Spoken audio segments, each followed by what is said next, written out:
Hi guys, we are now at video 4 in this Lightroom tutorial series I am making, and today it's all about editing.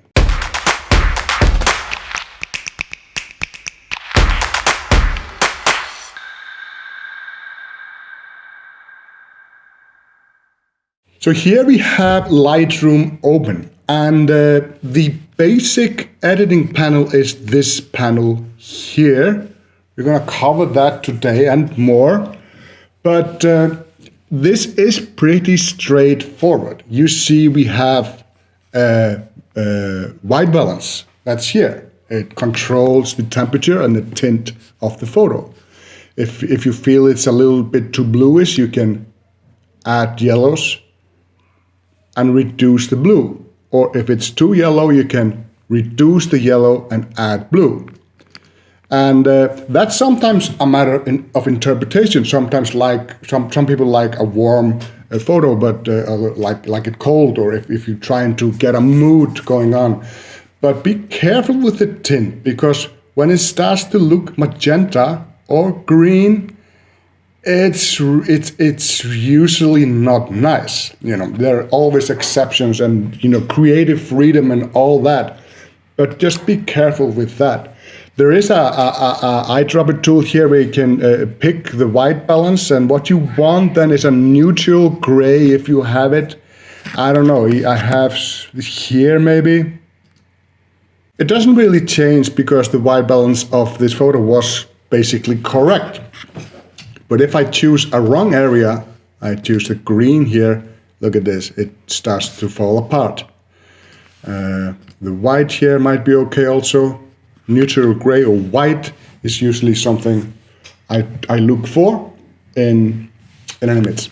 And you can see here in this drop down that you have some white balance settings. These are the same, usually the same settings as you have in your camera, so it represents that.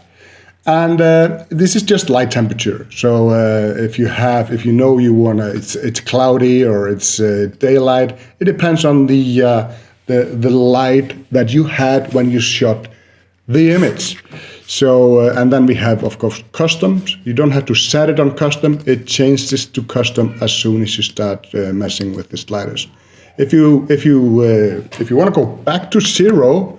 When you do something in your settings and you want to go back to 0, you can just double click on the sliders and they will go back to default.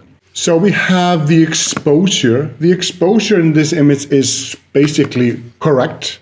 If I push this too far to the right, you can see the histogram here moves and it smashes here at the right edge of the box, which means now this photo is clipping the highlights.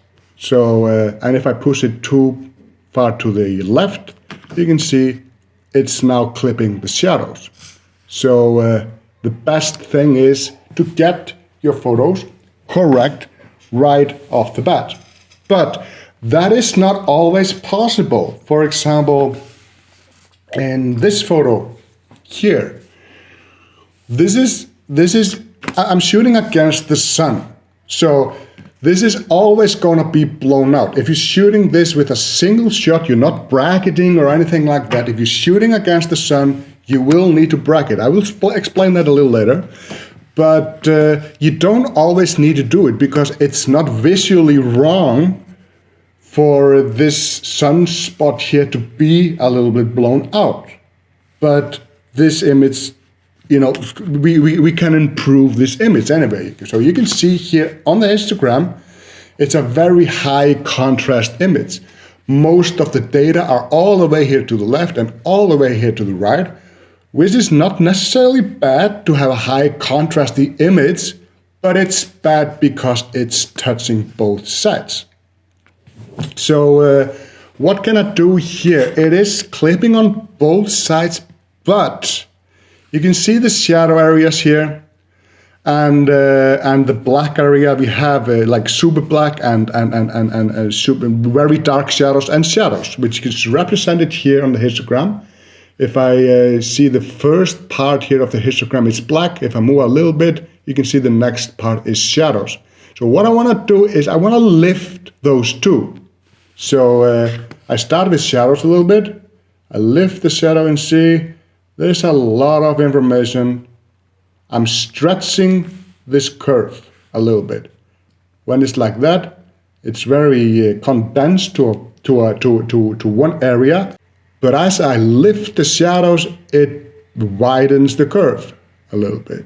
So there's more information there. But it's still smashed out here. It's almost not clipping, but let me see. If I touch the black slide a little bit, I'm moving a little bit away from the edge, and you can see here before and after. But this tiny little adjustment makes all the difference. Now we have a photo, actually. So let's do more. Let's try to manage this highlights a little bit. So we have the whites, which is here at the end, and we have the highlights. Highlights and whites. These are whites are in the end of the histogram. Next is highlight. So highlight would be, I would first try to drop the highlight a little bit, see what I have. So as I can see, I can have I have a little bit back. I can see now more colors in the sky, and it looks nicer, but the sun is still blown out. And it will probably, I'm moving the white slider now to decrease the whites in it. So it looks better. But to be fair, I don't exactly, I advocate against this. You should always try to shoot and try to maintain information in all highlights and all shadows. But if you're shooting against the sun, you could somewhat expect this, and the only reason to get rid of this would be to bracket the shot.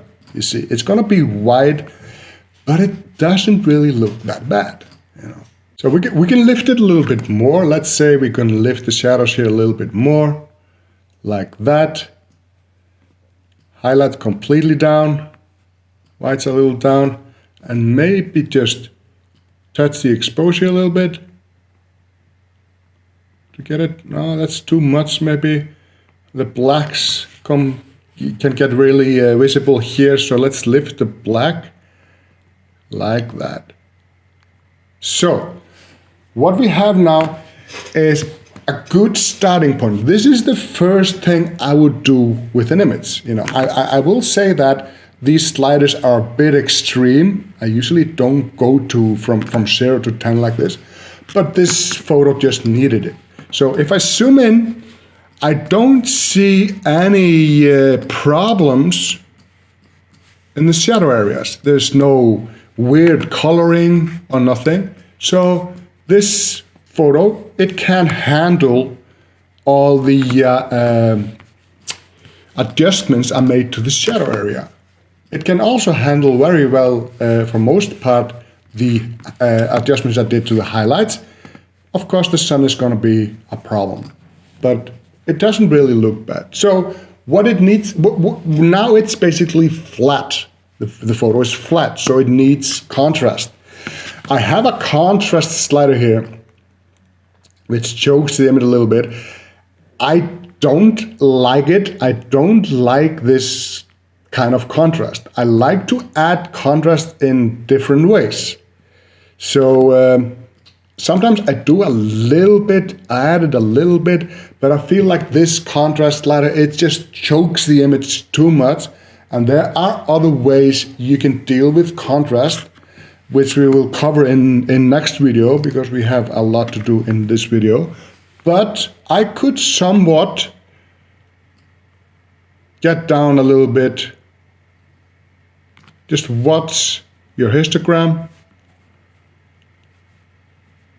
Raise the blacks a little bit and lower the shadow. I could do this to reintroduce contrast in my image, like that. So If I feel like I need to, I'm happy with the sky, I'm happy with the beach somewhat, but let's say, you can see that this is like a 3-layered image. It has a foreground, it has a middle ground, and it has a background. And all of these areas, they sometimes need different treatment. So that's why we have 2 very important tools here. We have this one. This is the gradient filter, and we have the radial filter, which is, well, I'll show you. The gradient filter, let's just put everything to 0. So what I want here, well, maybe to darken the sky a little bit. So what I would do first, I would just do a little bit too much and draw the gradient to see what I'm doing. So I can turn it with the arrow here, and I would probably, because we have a clean horizon here, so I don't need the gradient. So the gradients is from the middle and to those 2 lines over here. So if I move these lines, I'm kind of limiting the effect, making the gradient harder. It's like a hard gradient thing, not like a soft gradient that blends into, but more like this, because I do have a very clean horizon. Let's do that. Maybe with this we could add a little saturation, like that, something like that. We could also change the white balance in this area here. Very commonly with sunrises and sunset, people add magenta to it. I don't like it because I just don't like to see the magenta in my photos, but very subtle. You can see it does help a little bit with the colors in the sun. Something like that. Then I'm quite happy with this. Then with the center, I would maybe like a little more punch in it. So radial filter, and yeah, just draw something like that. Just try to limit the effect somewhat. You can turn it, you can move it, you can stretch it until you're happy with it. And then I go back to 0. Then I can use the arrow keys, the up and down arrows, to dial in the effect instead of trying to move the slider like that. It's not very, it's like shooting a fly with a cannon. It's maybe better to use the arrow keys, so it's more subtle. And then I want a new radial filter. So I press new here, and I draw another radial filter here, like this. It's darkening because it remembers the last setting, but it doesn't matter. I just like to keep something on so I can see where the effect is. So I would not necessarily want to raise the exposure here. Maybe more, I would like to raise the shadow like this, like this. I cannot use this gradient for the whole area because I will do another one like that. So here you can draw in gradient filters to suit your need, like that. So now let's look at the before and after. You see, just, you know, this takes a minute. If you know what you're doing, if you know, you know what these tools do, this takes a minute. And only with editing the photos with this basic panel, you can go from here to here. So it's a really powerful thing. And also what you should keep in mind, that if you're shooting raw, you have this control. If you would be shooting JPEG, if this here, the original image was a JPEG, this would be very difficult to push this image so far. You could push it somewhat far, but not like that. Not even close. So then you just do your final adjustments. Then here you have a few sliders. Let's talk about vibrance and saturation. Saturation increases the saturation in the whole image equally. All the colors get the same amount of increase in saturation. The vibrance does it a little more intelligently. It tries to affect those colors that has less saturation than the others. So you can see usually that's nicer. So this is 48, which is more than I would do.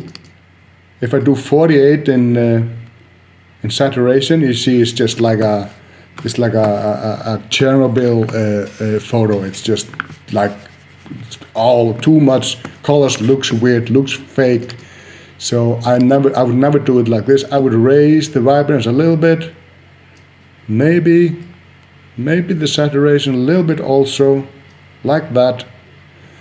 And then we have, but it's always a matter of taste. For example, my personal taste, I usually dial down the saturation in my photos. But that's, it's all personal preferences. Dehaze is something like, let's see here on this photo. It's not really hazy, but it shows very well what this dehaze. If you have fog or somewhat clouds or something, it does what it says. It dehazes the image. But be really careful with this one. It just, you can see it brings everything out. It brings every artifacts out. It brings out noise. It brings out everything. So use it, but carefully. Back to this one. Clarity, it increases the micro contrast in the midtones. So it makes the photo pop, if you will, like this, from this to this. But what clarity does, you cannot overdo clarity, but it starts to make some very strange artifacts if you do it too high. If you put the values too high, you can see halos. You can see just weird things around the edges, because it chokes the edges. A more subtle way is texture. It does the same thing basically, but in a different way. So you can see, if I go just from 0 to 10, you can see this is what clarity does. From 0 to 10, this is what texture. It increases the micro contrast, but even if you put it a little bit high, the photo doesn't start to fall apart. So which to use and when to use it, that depends on what you're shooting. If you have trees and stuff with a lot of details, or human hair or something, be really, really careful with clarity. It might, and this is a problem I encountered. It might actually look okay on the computer screen, but when you print it, it just looks completely awful. So yeah, be careful with it. It's a really powerful, good tool. Just be careful with not overdoing it with these tools. So what if a single exposure is basically beyond saving? Let's check out this photo here. It's from an ice cave, and you can see here on the histogram, it's just, the shadows are blown out. You can see it's just completely black here, and the highlights are also blown out. It's in this area here and a little bit here in the ice. So this is, I cannot save this. So you know, you can see it basically. Let me show you, for example, if I try to, with this image here, because it has a big highlight area. This is blown out. You can see the highlights are blown out here. So what happens if I just try to save this photo like this and here? So now you can see the histogram is not touching anymore, but the highlights, when I show it, was just completely blown out. So you can see this here is still white, and the more I darken it, which would be the way I would try to do it, just to darken it, you see it starts just to look ugly gray. It doesn't look, if your highlights are blown out, you cannot save them.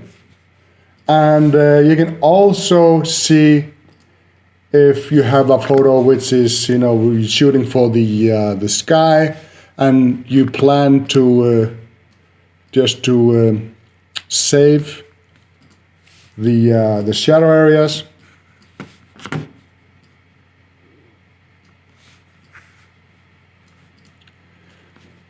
You're going to see that it's going to be very problematic, very noisy. You start to see some weird colorings. So this is not what you want to do. You know, you can make this photo, for example, you can make it look all right, you know, by editing it. I mean, it might not be completely ruined, but this is not the way to do it. This is the image quality in this photo, even after I save it, is going to be very, very poor. So back to the ice cave.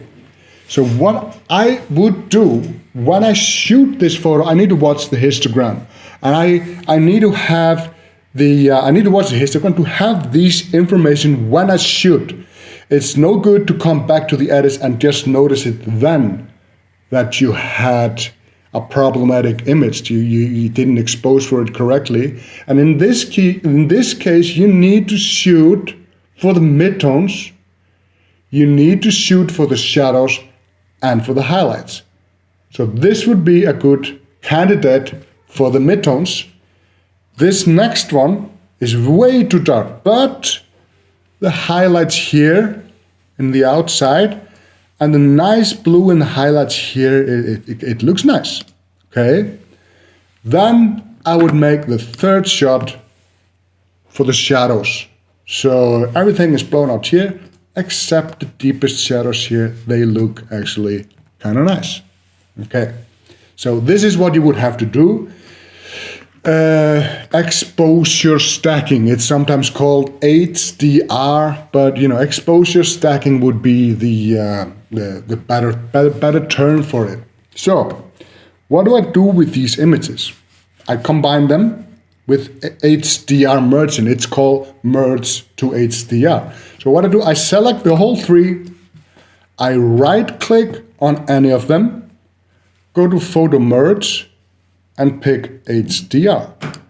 Now we have a preview of these merged images, and you should always check auto align, because even if you're shooting on tripod, there could be some, you know, you kick the tripod slightly, or you know, you have some problem.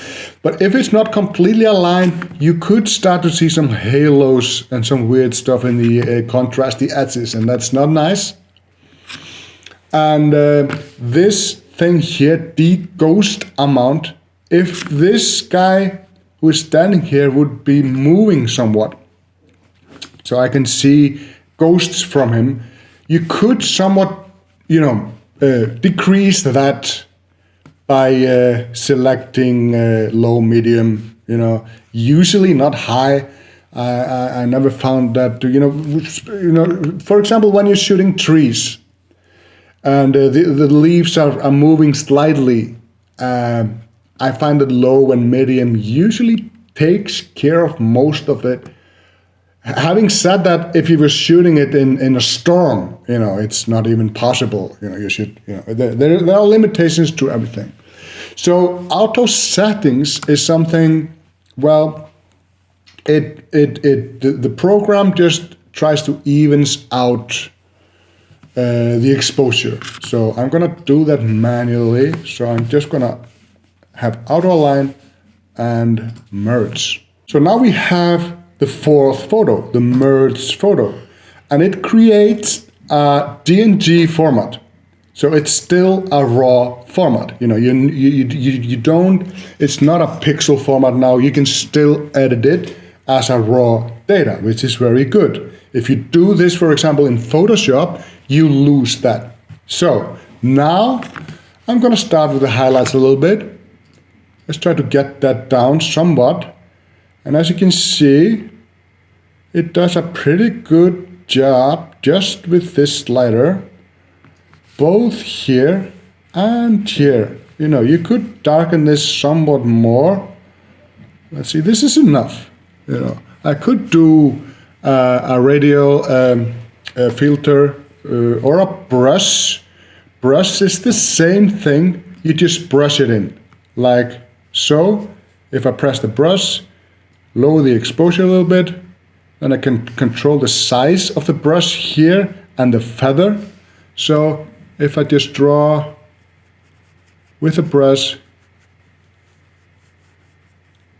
a little bit, then I can adjust it afterward if I need to dark certain area or not. So if you don't select any of these tools here, you're doing everything globally. So, but if you choose some of these tools here, you're doing this locally within a graduated curtain filter, a radial filter, or a brush. So that's it. So I feel like I have a nice highlight here in the background. So now I need to do something about the shadows. So let's lift the shadows a little bit. Let's lift the blacks a little bit, like this. So now I'm feeling that I don't want to do too much to this area here, but I want to get all the details here in the blacks. So if I push this too high, if I push the exposure too high, this gets all this. The shadows, they are nice now, but the rest is not. So that would not be the way to do that. Maybe lift the blacks a little bit higher, but you can see it affects more than just the area I wanted to affect. So radial filter, let's try that.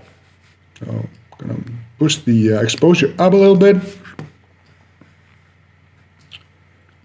Draw the radial filter here, not too much outside. Try to make it feather here to the opening, and open up the shadows a little bit like that. You can, looks much better now.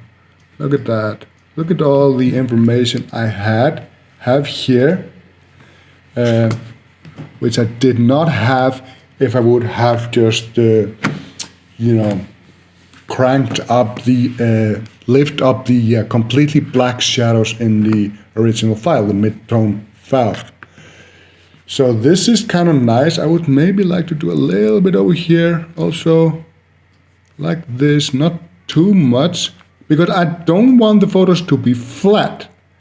If I pull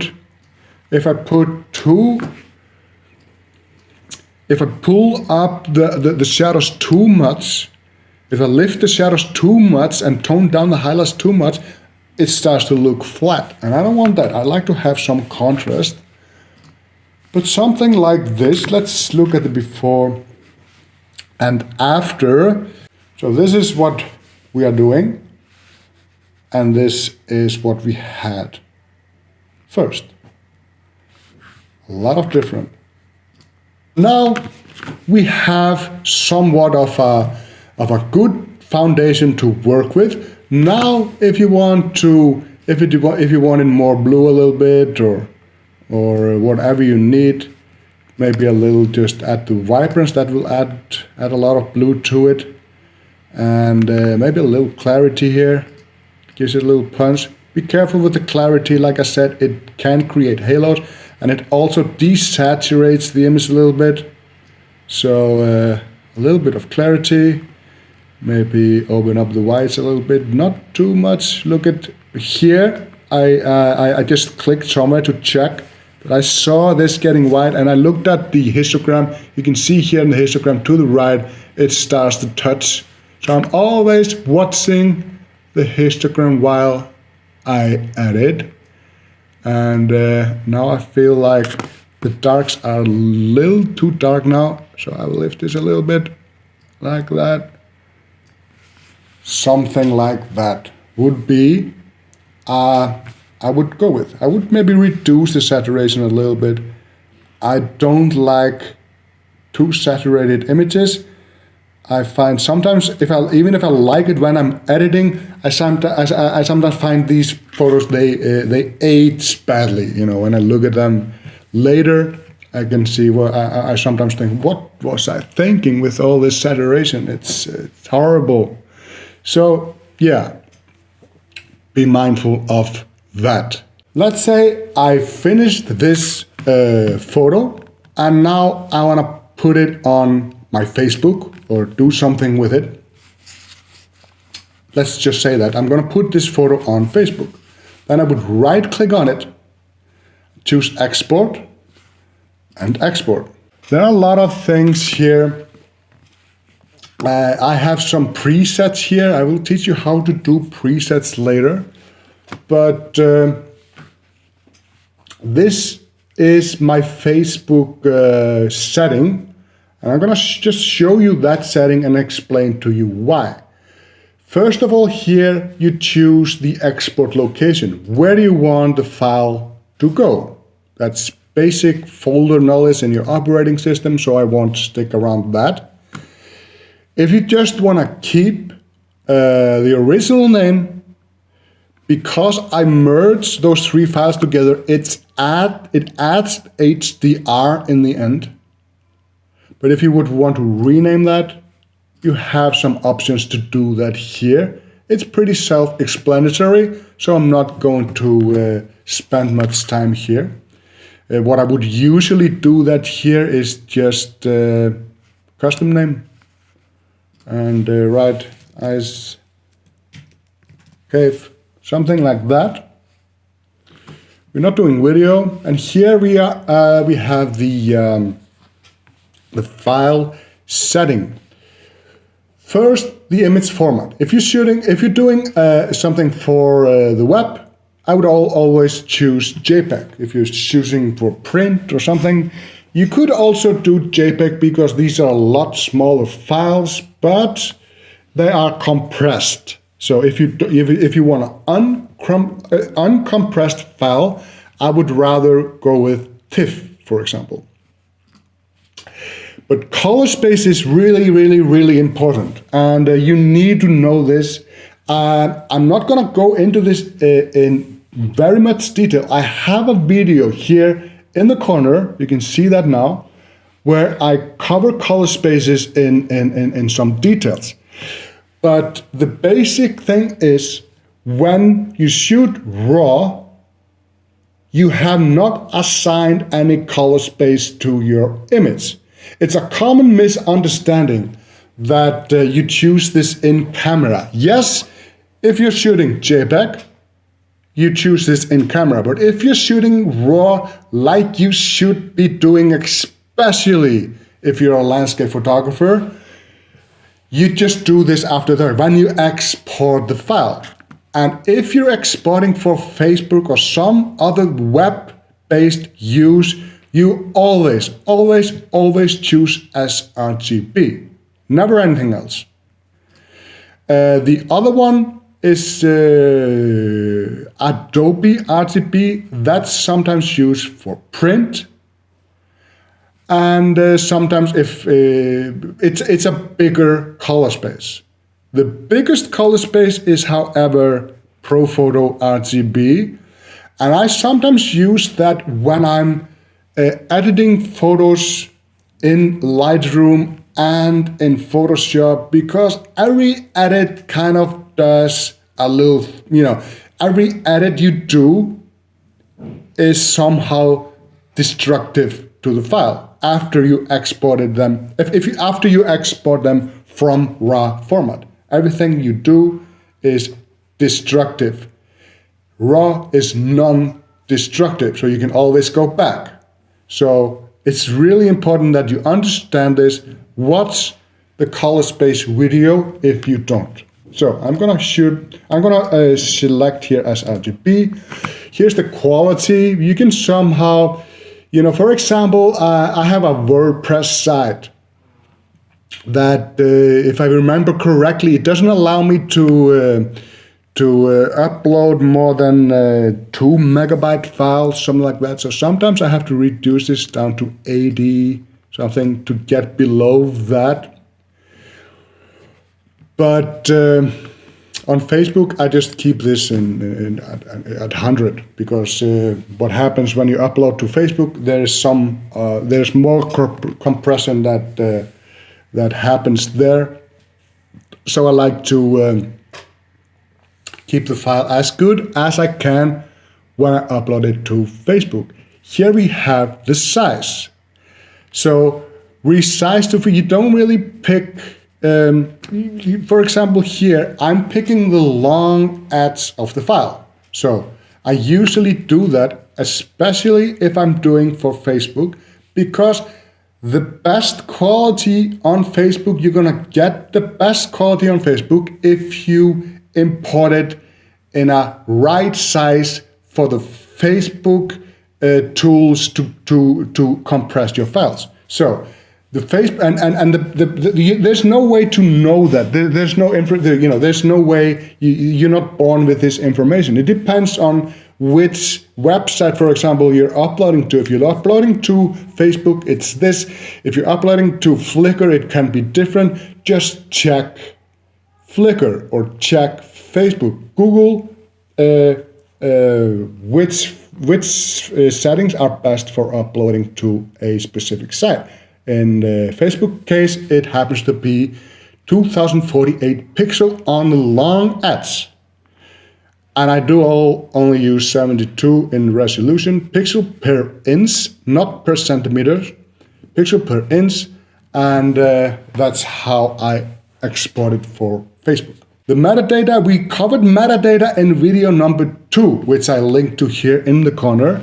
Here, you just choose which metadata you are going to include in your output file.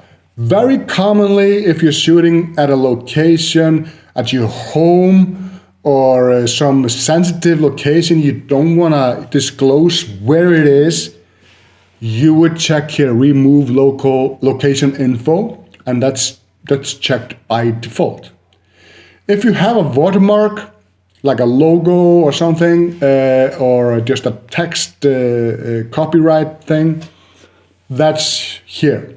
So you can, I have a few, and if you do edit watermarks, here you can see my file. I edit, I choose a photo here, this file, then I just move it around and scale it and put it where I want it. If I would just have a text, I would just write the text here and it shows up here or wherever you want to have it. You can make it bigger or larger, you can change the opacity, you can move it, you have options here. And then you just save it here, and then it will ask you for a new name for it. I'm going to cancel that out. I'm just going to use mine. And with this, I'm going to export the file. I'm going to check where I put it. Here we go. So I export it. And you can see it's being exported. And now I will find it where I put it. Here it is, Ice Cave. And this is my final file. This I made from this. So that's enough for one video. Next video will be more editing. I will take this further and I'll just see you there. Thank you for watching and goodbye.